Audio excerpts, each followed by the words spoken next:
Thank you for your statement. Now I give the floor to Gunjal Munda, following by the statement Brazil. So Gunjal Munda. Thank you, Mr. Chair. I'll be speaking on behalf of the Asia Indigenous Peoples Caucus. At the outset, I would like to acknowledge and thank the UN Voluntary Fund for Indigenous Peoples for providing me and other grantees the necessary means for us to take part in this important gathering. The Asia Indigenous Peoples Caucus would like to thank and welcome EMRIP for your studies on the rights of Indigenous peoples to data and on the rights of Indigenous peoples to their traditional economies. Although the report on the traditional economies has been submitted, we would still like to highlight these critical areas that, though are implicit in the report, do require enhanced attention for achieving the goals of the recommendations. We call for the inclusion of traditional indigenous economies and value systems into the national education systems. Our youth must taught not only about the mainstream economics, but also about our own knowledge systems.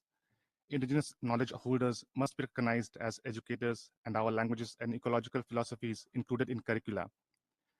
We call upon EMRIP, UNPFII, UN Special Rapporteur on the Rights of Indigenous Peoples, UN Voluntary Fund, and other UN bodies to recognize these as priority areas and to recommend that states collaborate with indigenous peoples to decolonize education system and fund traditional economic education and indigenous culture competency building programs.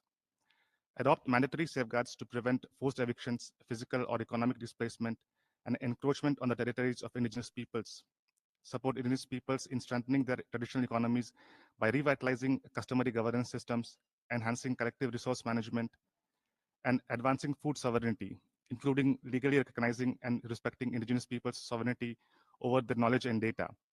Finally, legally recognize and promote indigenous peoples' traditional economies by adopting comprehensive legal and policy frameworks aligned with international standards, including UNRIP, ILO Convention 169, and other core human rights treaties.